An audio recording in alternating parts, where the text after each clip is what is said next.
Yo, the cinemas are empty with this new coronavirus epidemic going on. I'm loving it. No queues, nothing. Oh my gosh.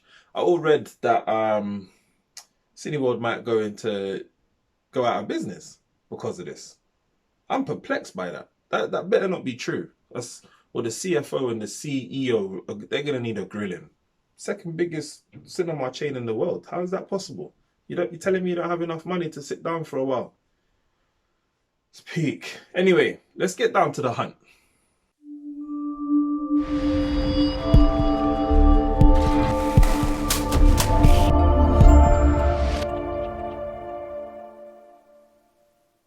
What's happening, people? Welcome to another episode of Filmy Thoughts. As I said in my intro, let's talk about the hunt. If you haven't subscribed already, press that red button. That's greatly appreciated. Don't want that to take up too much of this time. The hunt. So, I really enjoyed this film. I wasn't expecting to enjoy this film. I thought this film was going to be whack. And I mean whack. But I still wanted to watch it because I was intrigued. And I really enjoyed this film. It was more than I had expected. The film felt like it was like a half an hour EastEnders show in terms of length. Not in terms of the excitement. There's no excitement in EastEnders. But just in terms, it really went fast. It did not feel like an hour and a half or a 2 hour film at all. And I suppose that's a good thing. It got straight down to business. Straight down to business. Within 60 seconds, there was already a killing. And it was a gruesome killing.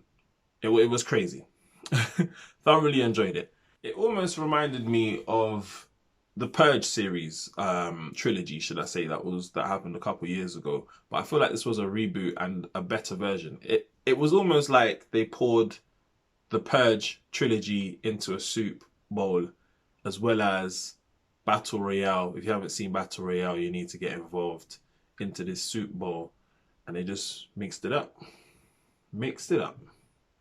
And then out came The Hunt. I'm still waiting for Hollywood to make Battle Royale, by the way. I'm just putting that out there, just crossed my mind. But anyway, yeah, The Hunt was it was good. So it's basically the elite versus the poor. That's basically what it is. The elite kidnap 12 individuals from across America.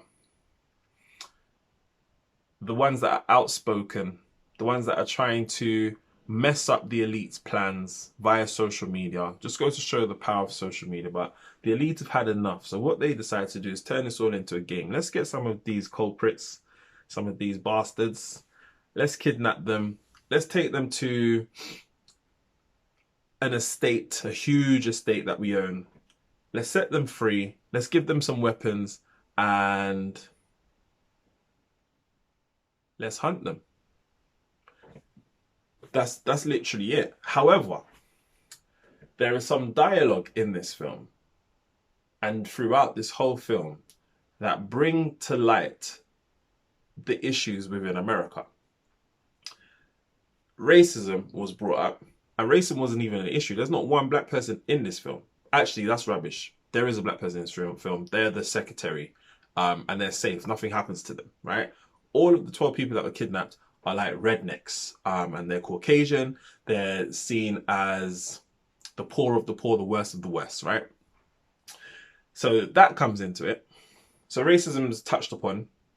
Then obviously you've got class, which is touched upon. Their fixation with guns. So I think it's the NRA, National Rifle Association, are brought up in this, which is also interesting. Obviously, you got the money situation, which is interesting. So yeah, I mean, throughout the film, even though there's some action, there's a lot of action, there's a lot of gruesome killings that are taking place, they do discuss some things that are going on in America and shows their ignorance, which is very interesting. One of the opening scenes, which was interesting as well, because there were quite a lot of faces in this film that I felt are bigger than the film. I will explain. So I think there were 3 characters that I swear have led films before, but within 10 minutes in this film, they were dead. it was almost like Psycho happening all over again, where you focus on who you think is the main character, and the next minute, boom, they're gone, and you're like, okay, so what do I do now? And then you focus on the next person who you think is the main character because you've seen them in films before and they played quite a dominant role, and then boom, they're gone, and you're like, oh shit.